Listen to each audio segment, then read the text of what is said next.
But really, when we're on that trail, let's walk back this way just a little bit. You're, for the most part, kind of think about this as being like latitude, right? You're probably at the equator of the property. You're about the middle of the property down this trail. So it's deeper than it is wide. So the zip line covers this side of the property. This side of the property is not touched. There's nothing back here. So this is where you would probably build your other structures because it's quieter and, you know, just off the road. Yeah, off the road.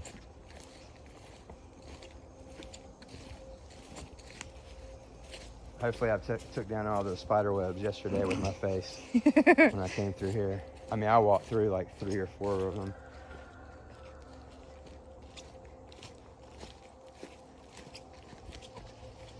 It's so beautiful back here. It really is. So if you look to the left, let's see, right, you see some tags markers here. That was just for him to cut this trail. There's the furthest one way back there. That's the back kind of northwest corner of the property. And then this trail, if you go maybe 20, on average, maybe 20 yards, 30 yards that way is your property line. This trail doesn't run exactly along the property line. It kind of cuts back.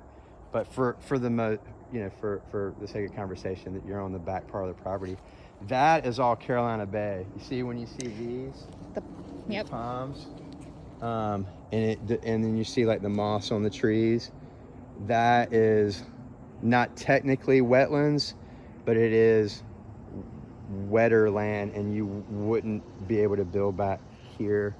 If you look this way, it's different. So this land over here is higher, and it kind of grades down. And then once you get back beyond this area, another, I don't know, maybe like 1/8 of a mile that way, you're in some wetland. I mean, it's like super swampy. Not all of it, but most of it.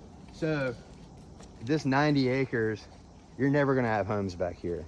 There's no way anybody could ever put homes back there. You're not gonna have really anything probably, unless somebody did some kind of unique, like trails, riding trails, biking trails, something like that. That's really the only thing you could use that land for.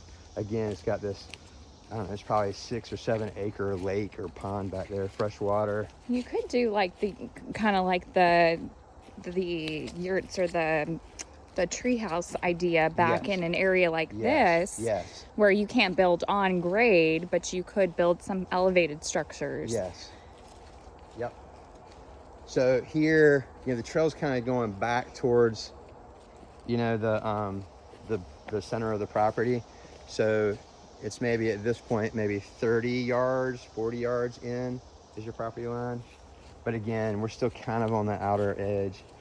But so here, look, you can't even see the zip line. You can't see any elements of the zip line. And this is buildable ground through here. You know, don't quote me on that until you did another survey. But according to the surveys that we have from 2015, when they bought the property, this is higher buildable ground.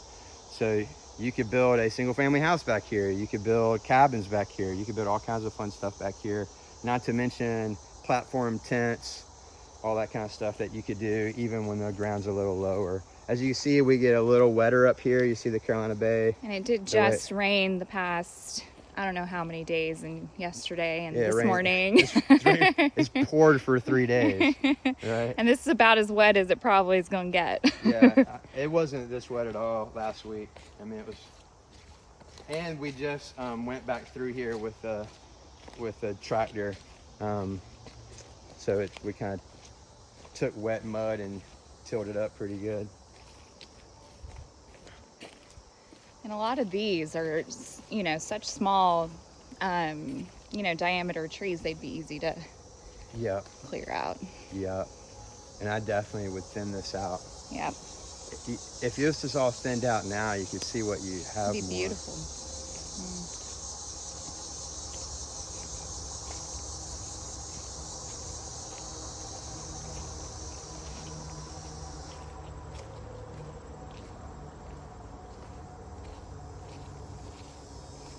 mostly smaller, you know, pine. This was actually a tree farm at one point. There was a plantation, and this whole area was a plantation. I don't know, however many generations ago, and then subdivided, and then this portion was a tree farm. So that's why there's really not a lot of girth to a lot of these trees. They're pretty small. And I'm not really sure what they were harvesting out of here, but they were harvesting some type of trees.